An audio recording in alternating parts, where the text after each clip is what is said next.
방구대 암각화를 대표하는 고래 그림이 등장한다는 것이죠. 그래서 아마도 이 층이 이 네 번째 단계가 방구대 암각화의 가장 특징적인 현상이 아닌가 하는데요. 여기서는 이거 한번 보세요. 고래들이 다 어디를 향하고 있나요? 다 하늘을 향하고. 이거 굉장히 의미가 중요한 거고요. 이 고래가 서로 종이 같나요? 차이가 있나요? 상어도 여기 두 마리가 포함이 되는데 전부 하늘을 향하고 있지만 구성된 동물은 종이 달라요. 고래 종이긴 하지만은 종이 다릅니다.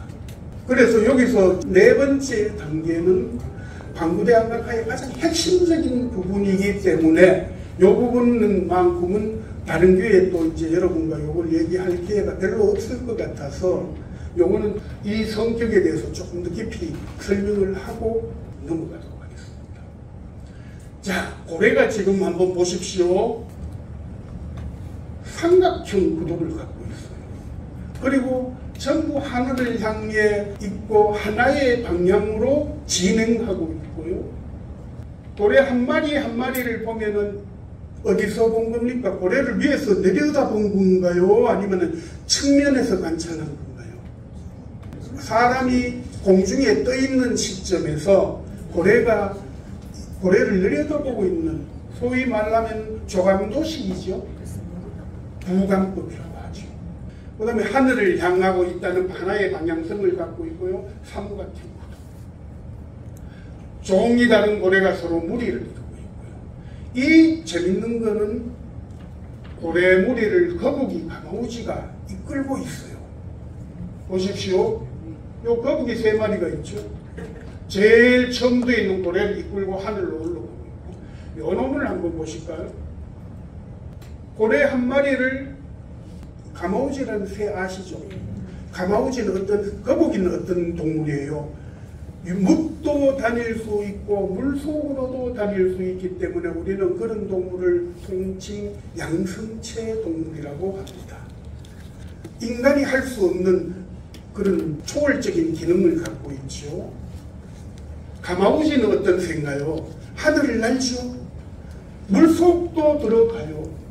그래서 물속으로 들어가가지고 요즘 우리나라는 사라졌는데 일본이나 중국 같은 데서는 이 가마우지를 길들여가지고 물고기를 잡아보잖아. 그럼 목을 묶어가 물고기 잡아오라고 툭 던져놓으면 이놈이 물속을 탁 다니면서 물고기를 물고 와가지고 다시 끌어당기면 나오죠. 그러면 목을 탁 쳐버리니까 여기 묶어놓으니까 죽는지 익는지 토해내더라고요.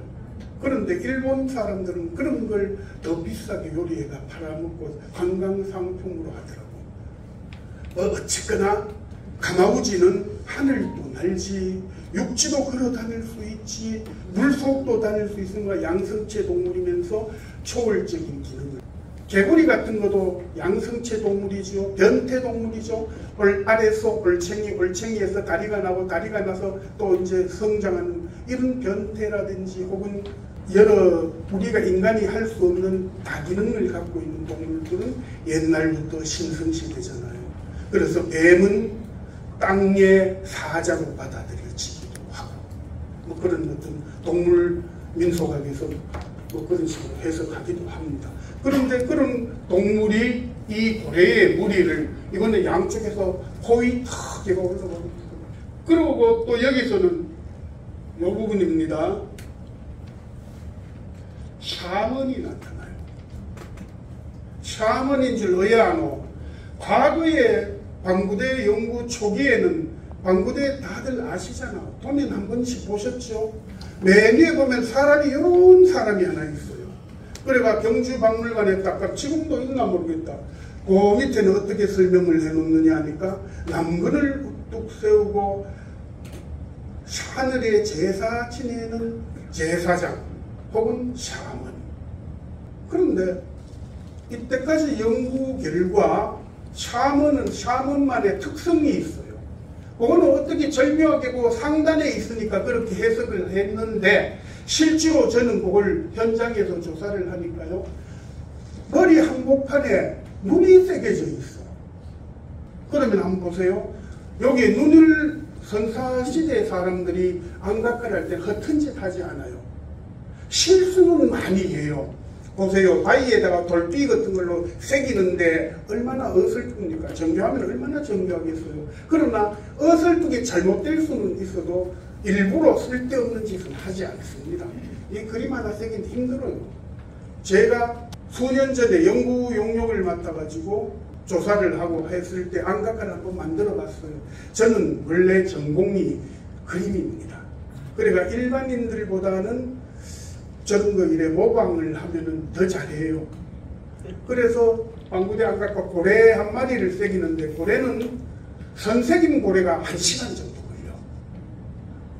숙달된 주교에 의해서도. 그 다음에 사람 하나 새기는 데는 한 17분. 그 다음에 사람 하나 새기는 데 한 17분 정도 되고, 그냥 뭐 동물, 면새긴 동물 한 마리 새기는데 역시 한 20분, 24분. 왜? 이게 많이, 품이 많이 드니까. 근데 선새긴 고래를 새기는 데는 굉장히 정교해야 되니까 시간이 거의 1시간 걸렸어요. 그런데 맨 위에 상단에 있는 사람은 여기에다 눈을 뚫어 놨더라고. 의도이지 일부러 그렇게 할 리는 없는 거예요. 그럼 이 사람은 뭐냐? 자세를 다시 한번 취해보면요. 요렇게 있어요. 그 다음에 여기에 남근이 있고, 근데 그 남근인가는 의심스러워요. 요걸 생각해봐. 타잔이 욱 하면서 줄 타고 뛰지만, 빤스, 뭐라고 해야 되나? 치마? 뭐 하여튼 요런, 이걸 입고 있죠. 그런 복장으로 저는 생각하지, 그걸 절대 남근이라고 생각하지 않아요. 왜? 엉덩이에도 뭐가 뾰족해야. 꼬리인가? 아니잖아요. 그러면은, 요러한 어떤 치마 비슷한 그런, 아니면 바지를 벗겨버리고 상체를 이래 해가지고 여기다 허리띠를 촥 맺는가?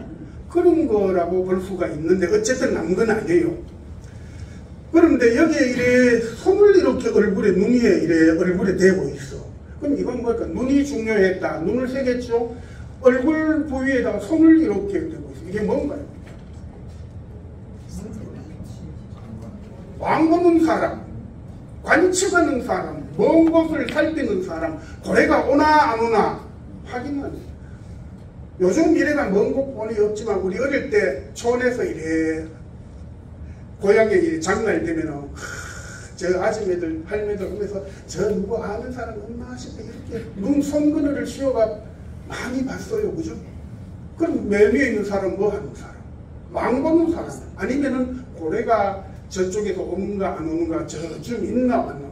그걸 이렇게 관측하는 사람이지 샤먼이 아니다는 거예요. 그러면 샤먼은 어떤 요소가 있어야겠죠? 첫째, 일반인보다 능력이 많아요. 천수천안 가능보살을 생각해 보세요. 눈이 1000개, 손이 촥.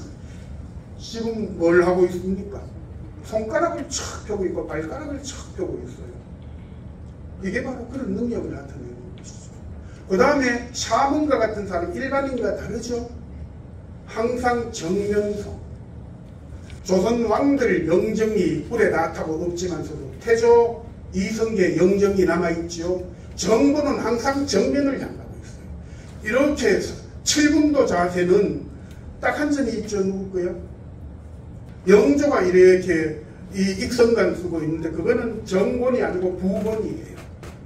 부본이니까 약 이래가지고 탁 폼 잡고 있지. 항상 정문 정면 자세가 탁 앉아있기 때문에. 그런데 샤먼도 마찬가지로 정면 자세를 하고 있습니다. 이거는 제가 그동안 한 30년 동안 해외 유적 조사하면서 공통점을 찾아가 말씀드리고요. 간혹 공중에 붕 떠 있는 부유형. 지금 이 사람이 어디에 앉아 있나요? 아니면 공중에 떠 있나요? 부유형이에요. 자, 수족이 가장돼 있고 부유형에다가 정면성을 하고 있다. 이게 누구냐? 샤먼입니다. 샤먼이. 이 샤먼이 여기에 뒤에 있죠. 뭐 하고 있나요? 굿하고 있는 거예요. 무슨 굿일까? 요거는 또 다른 건데요. 요거는 2009년도에 울산 황성동에서 도로공사를 하다가 지하 1m에서 나온 고래뼈입니다. 고래뼈인데 단순한 고래뼈가 아니고 고래뼈에 작살이 박혀 있어요. 두 점인데 여기 하나 박혀 있고 요거는 여기 하나 박혀 있는데요. 작살이 박혀 있다는 것은 주술 의뢰와 굉장히 관련이 있죠. 그래서 이런 것들을 봤을 때 이 고래가 언제 만들어졌느냐 하는 것을 상대적으로 시기를 측정하는 어떤 중요한 고고학 자료가 되는 것입니다. 그래서 이 고래의 등장 시기를 BP, 지금으로부터 5,500년 전으로 보고 있습니다.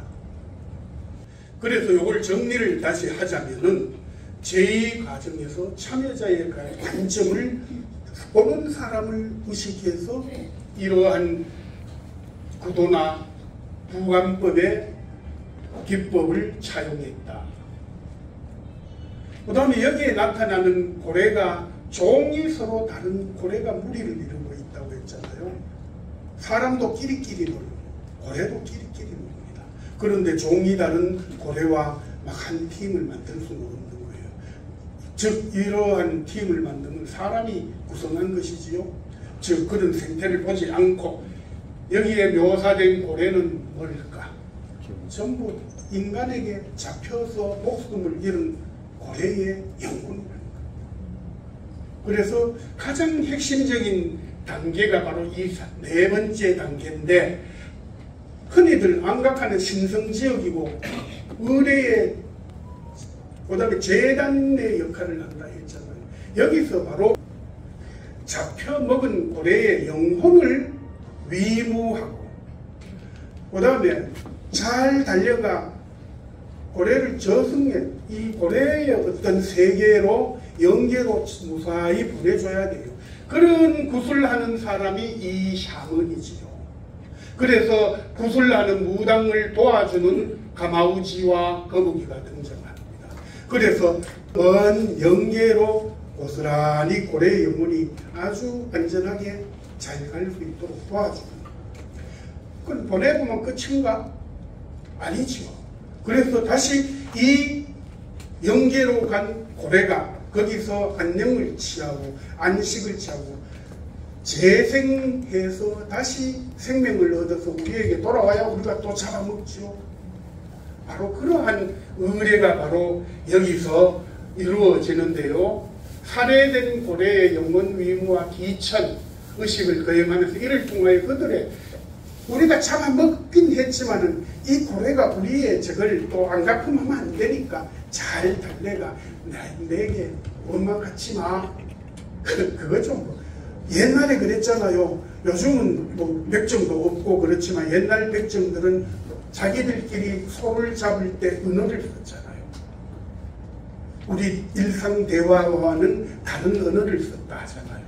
그것처럼 그런 어떤 의식이 이러한 고래를 잡아먹고 고래의 영혼을 달려가 영계로 보내주고 영계에서 안녕을 취해가 새로 기운을 차려가 새로운 뼈와 고기와 육신을 얻어서 우리에게 돌아오기를 기원하면서 그 다음에 달래줘가지고 우리가 잡아먹었지만 우리한테 원망 갖지만 그 다음에 스스로의 제사 지내면서 나 스스로 깨끗해지기 위한 그런 의식이 바로 여기서 이루어졌다 이렇게 할 수 있을 것입니다. 왜 그럼 바위에다가 새겼을까? 요거지요. 바위의 상징성에 기대어 그 바위라는 것은 바로 뭔가? 바위는요 사자의 육신을 가두어요. 우선 우리나라의 고인돌을 염두에 두시면 쉬울 겁니다. 실제 우리나라에서 고인돌은 청동기 시대의 표본적인 유적이지만은 유럽 쪽에서는 고인돌은 신석기 시대에 먼저 등장해요. 그래서 그런 바위는 사자의 육신을 가두고 사자의 육신과 정신이 그 속에 머물면서 정화의 과정을 거쳐서 다시 새로운 육신을 얻어서 우리에게 돌아오는 기능이 바위가 있다고 생각을 했어요. 옛 사람들은. 그래 바위에다 안각하랬어요. 그래서 봤을 때 울산만은 환동해 고래 사냥의 전진기지면서 해양보로 활동의 거점이었던 거예요. 그래서 고래 사냥철이면 울산 앞바다로 주위의 사람들이 막 모입니다. 저 북쪽에서는 블라디보스토크 근방에서부터 쭉 고래철이 되면 남하해에서 고래가 올라오는 맞이하러 오고 그 다음에 제주도 고살리라든지 일본에서는 규슈 거기 니시가라치라는 도시에서는 또 거기도 같은 고래 사냥꾼. 남쪽에서 올라온 사람이 어디서 만나냐? 울산만에서 만나는 거예요. 그래서 그 사람들이 서로 의사가 소통이 됐을까요? 잘 안 됩니다. 안 되니까 자기들끼리 아이 잠도 못 자. 저놈들이 우리 자는데 습격해서 우리 뭘가를 뺏어가고 우리를 해칠 수도 있어요. 이런 것을 위험에서 벗어나기 위해서는 어떻게 해야 할까요? 자기들끼리 어떤 고래사냥꾼이라고 하는 동료의식을 고취해야죠. 방구대가 바로 그런 것이라는 것입니다. 그래서 동료의식도 고취하고 그 다음에 고래 잡을 때 고래는 시끄러운 걸 싫어했는데요. 그래가지고 자기들끼리 고래가 발견되면 고래다. 그럼 손을 딱 들면 아 고래가 발견되는 것 같아요. 전부 다 막 움직이다가 조용히 준비 자세를 취한다든지. 그 다음에 이 모르는 사람들끼리 우리 무리 15명이고 저 무리는 20명이고 전마들이 힘이 세니까 우리가 힘 모아가 잡은 고래를 좋은 거 저가 가가면 우리는 뭐야? 그래서 분배의 법칙을 엄격하게 세워놔야 사냥 후에도 뒤탈이 없습니다.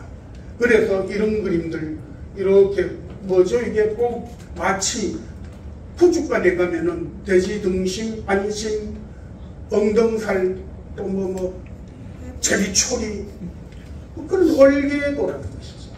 이런 분배를 고래 분배를 위한 그림이 꼭 필요했어요. 분배 법칙을 엄격히 세우기 위해서 이런 그림은 방구대에서 2점이 나옵니다. 자, 그래서 신호를 세우고 분배의 법칙도 세우고 그래서 그들의 협력과 약속을 위한 어떤 신성한 자동소가 바로 방구대 안갈까. 재상 앞에서 우리끼리 원칙을 정하고 재 지내면서 그날 먹고 자고 막 난리가 나지요. 그래가 축제 한마당을 벌이는 것이죠.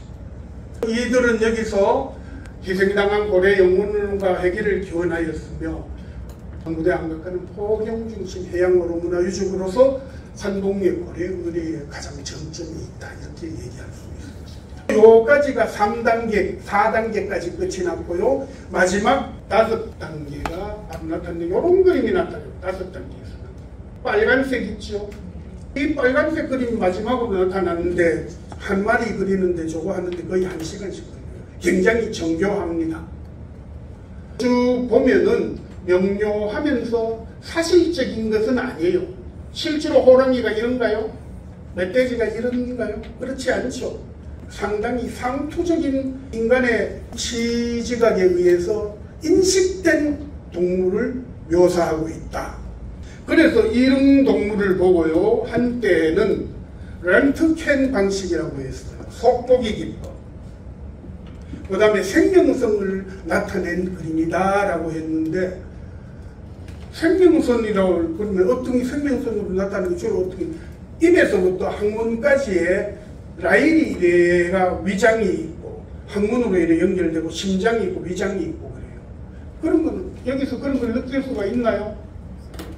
느껴지나요? 이런 데서? 전혀 느낄 수가 없어요. 그래서 자 가만히 보니까 다 그런 게 이런 건 아니에요. 이런 건 하나 둘 셋 4개 요거는 아닌데 이건 아마도 고래의뢰에서 성공적으로 살아서 새로운 육신을 얻어서 돌아오는 고래를 묘사한 게 아닐까 저는 그렇게 생각하고 싶어요. 그래서 요건 놔놓고 요놈 호랑이지요. 호랑이 뱃속에 뭐 동그라미가 있고 점이 하나 있죠. 멧돼지는 이 특징이 뭡니까? 멧돼지가 원래 그렇긴 하지만서도 멧돼지가 복부가 굉장히 가정이 돼 있어요. 이거는 뭡니까? 표범인데 이런 날씬한 표범이 아니고 뭐 어떤 좀 다르죠. 이거는 사슴인데 이 사슴도 이러한 사슴에 비해서 달라요. 특징이 뭡니까?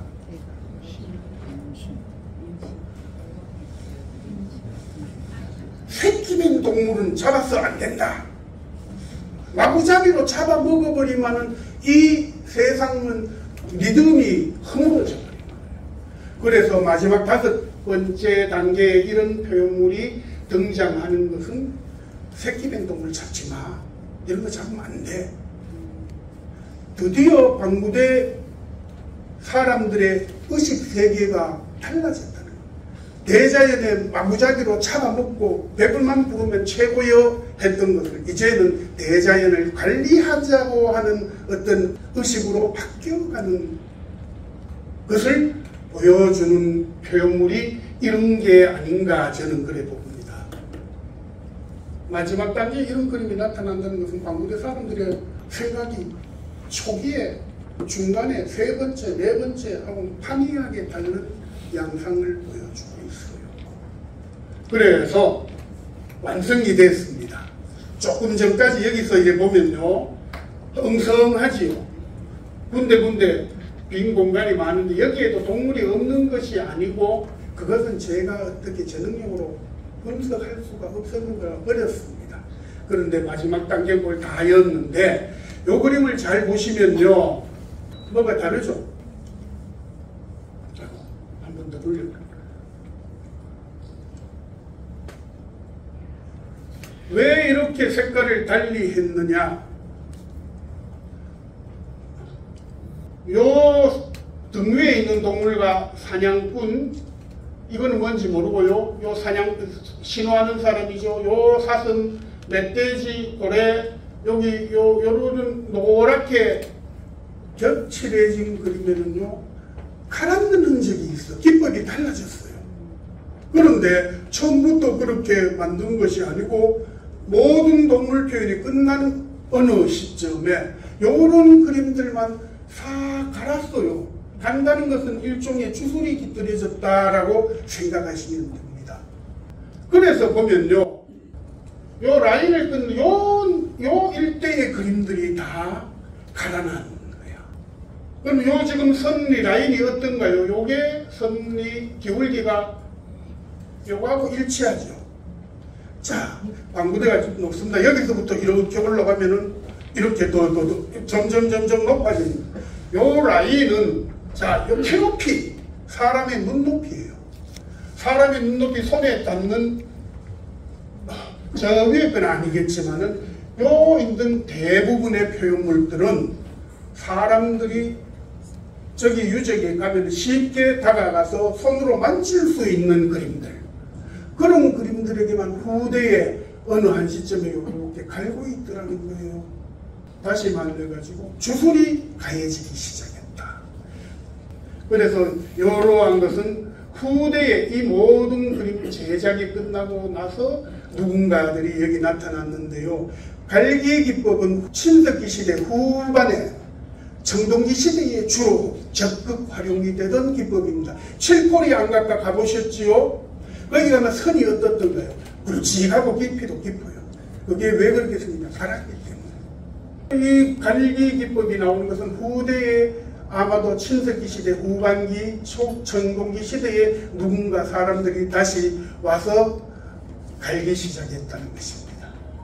발전 과정을 한번 정리를 하자면요, 기법의 발전은 선생님에서 선생님, 면생님, 선생님, 갈기 이렇게 발전해온 걸 확인할 수가 있어요. 이러한 모든 기법을 보면은 정선면, 점에서 점이 연결되면 선이 되죠. 그래서 선이 또 모이면 면이 되고요.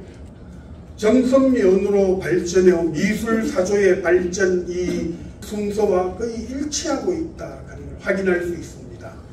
선생님에서 면생님으로 바뀌었잖아요. 그 다음에 5단계의 발전 과정을 쭉 한번 정리를 요약을 해보면요. 처음에는 고래사냥 생업 형태를 반영하는 걸로 유적이 시작되고, 그 다음에는 수렵미술이 일단 유사율에 바탕한 동종주술이 표현물에서 발견, 감지가 된다. 세 번째는 대자연에서 안정적이고 연속적인 식량원 수급을 위해서 풍요 의미가 여기에 깊은 어떤 제작의 바탕이 되었을 거라고 보이고요. 네 번째는 고래의 사냥에서 희생된 동물의 영혼을 위로해서 영계로 보내주고 그 동물들이 새로운 육신을 얻어서 우리에게 다시 돌아오기를 굉장히 어떻게 보면은 숙탈. 마지막으로는 수령문화의 가치관의 전환으로 사냥에서 금기의식이 나타나고 있어요. 그래서 이 방구대 안각과 주인공들 의식 세계가 인간 발전에서 상단계 업하는 그런 과정을 볼 수 있구나라고 얘기하고 싶고요. 바뀐 시간대에서 주술적 효용으로서 나타나는 갈기기법이 나타나고 있다는 것입니다. 그래도 총 방구대 안각화의 과정으로 이른 방구대 안각화를 요약을 하자면은 방구대 안각화는 인류문화 여명기 지금으로부터 한 7,500년 내에 처음 시작되는 걸로 보고 있습니다.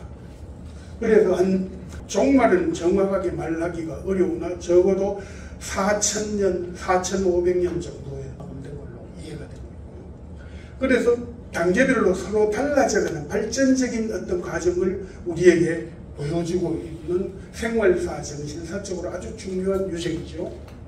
그 다음에 환경적 요인으로서 이곳은 흐르는 물처럼 시간과 공간이 서로 교차를 하고요. 삶과 죽음, 주야, 뭐 이런 윤회, 회생, 그런 우주적인 순환주기를 우리에게 보여준다고 거창하게 얘기할 수도 있을 것 같습니다.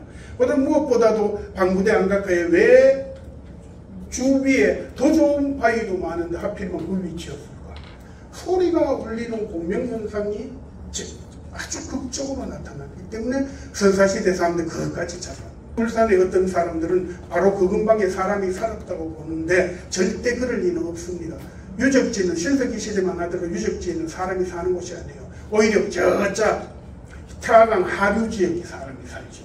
그 다음에 5단계에 걸쳐 나타난 표현물의 성격 변화를 야기한 근본 요인, 시간이 흐르죠. 시간이 흐름에 따라 사람들의 삶의 생각 방식도 달라져. 그걸 반영하고요. 그 다음에 거기에 따라서 정신성도 나날이 발전해 가게 되죠.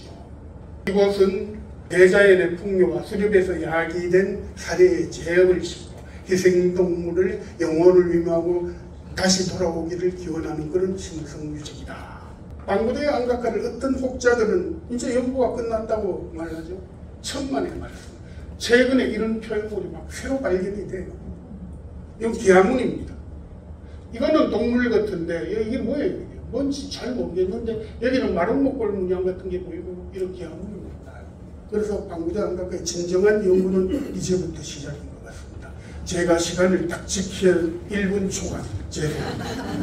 예, 제 다음에 또 선생님 모시게 되겠습니다.